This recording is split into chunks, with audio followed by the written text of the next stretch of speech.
now move to public comment.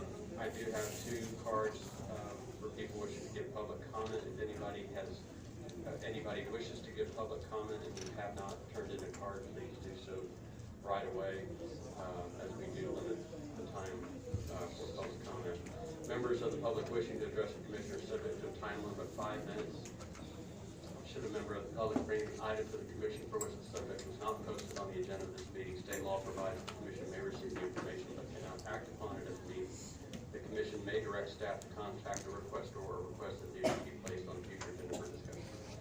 With that, I'll call on Heather Fazio, who wishes to address the CUP program.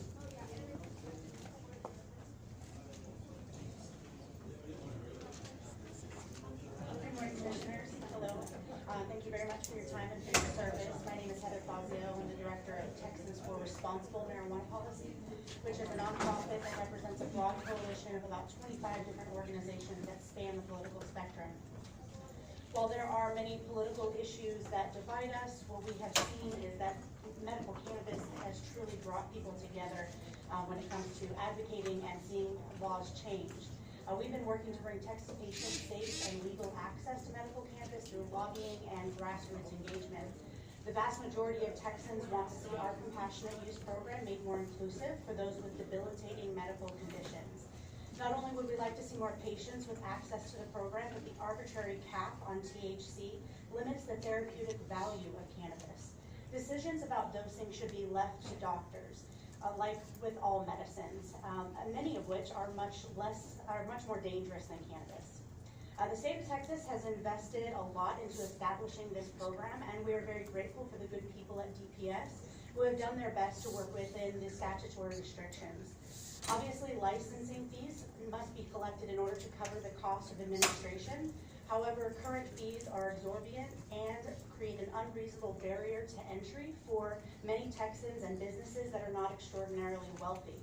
The licensing fees in Texas are higher than anywhere in the country, and we have one of the most restrictive markets since lawmakers continue to relegate most patients to the illicit market. To give some reference, our licensing fees the first 2 years are nearly $500,000, $488,000 as you are probably aware, and $318,000 every 2 years after that. For some reference, Nevada is $30,000 annually, so $60,000 for a 2-year period. Arizona, $5,000 initially and $1,000 every year after that. I'm here to ask that you please reconsider the licensing fees to bring them down to something more reasonable. Unnecessarily high fees burden businesses, locking out many small business owners entirely, and the cost is ultimately passed down to the consumer. In this case, we're talking about very sick people who are often surviving on strictly limited incomes. One of the ways we can do this is by issuing more licenses and diffusing the cost of the program's administration amongst more participants. The silver lining to the recently suspended application period for businesses seeking licensure, which there will be another speaker talking a bit more about, is that this body has the opportunity to amend the administrative rules to reduce the licensing fees before another round of businesses are approved and considered and approved. Let's please also try to exercise the free market principles that many of us value when it comes to the number of licenses issued. If an entrepreneur meets the qualifications set forward by this commission, they should have an opportunity to succeed. Some businesses will fail, but that's the very nature of entrepreneurship and the American dream. Plus, a competitive market will provide patients with the highest quality products and services. Thank you very much for your consideration and for your service to the state of Texas. Any commissioners have any questions? Do you have that in writing that you're going to give to us? I'll be happy to send it, yes ma'am. Thank you very much. Thank you. Next, for public comment, is Jacqueline Finkel, who will also speak on the suspension of the CUP application process. Hello, thank you so much for allowing us to have public comment today. I will be narrowly speaking about the suspension of the T.CUP application process. I understand that you can't necessarily address it at this time, but I will have a request at the end of my statement. The suspension was concerning because DPS suspended all applications without any notification or including any explanation for the suspension, and this was 1 week after it started on October 1st. This lack of communication regarding the suspension has left conjecture while also leaving many applicants and patients hoping to join the program not only confused but stressed by this unexpected change. Since DPS has not communicated their reason, there has been conjecture stated by Representative Click, quoted today in the news, that the Department of DPS is waiting for Department of Health Services to define intractable neurodegenerative disorders before reopening applications. However, DPS issued the announcement they would accept applications on September 16th, and DSHS filed definition language with the Texas Secretary of State on September 13th, held their hearing with public comment on September 18th, and has published their draft language to the Texas Register as of September 27th, with the earliest possible adoption being October 27th.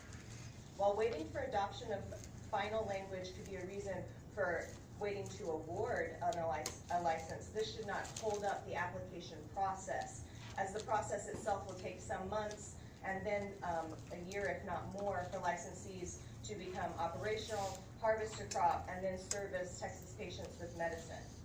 In DPS's public statement that they emailed to a few requests yesterday, they said that the program needs to be reviewed and the need for any additional licenses, again, in the coming months will be examined. However, it's not unreasonable to think that DPS had already evaluated the program and the patient growth count before announcing the intent to open it up for application. Therefore, without delay, we respectfully request that DPS communicate if DPS did evaluate T.CUP before announcing the application process would be accepted, and also include how the program was evaluated by DPS. We would also respectfully request clearly communicated reasons as to why the application process was halted, and we would also like in the future for there to be proactive communication about changes with the public, including giving adequate notice of new filing deadlines that may occur and other deadlines. We appreciate this potential increased transparency in this process, as it was unexpected for us to go to the website Tuesday night, see that the process had been pulled down, have a response on Wednesday that didn't really give any feedback regarding this. While there are other regulatory issues which were addressed by my colleague, such as the high fees, high cost of prescriptions to patients, the best way to address all of these issues is by holding an inclusive and transparent process. So therefore, I would like to officially request that a status update for the Texas Compassionate Use be given, along with answers to the 4 points I just outlined in the earliest future agenda as you can. Thank you for your time. My question is the same as. I do have a You written have copy. it in writing, and Yes. you want to give this to us? Yes, gladly. Should I turn it in over here? Yes, why don't you turn Thank it you. over to you? And thank y'all so much for your time. Thank you. All right, those are the two that have signed up for public comment. Is there anyone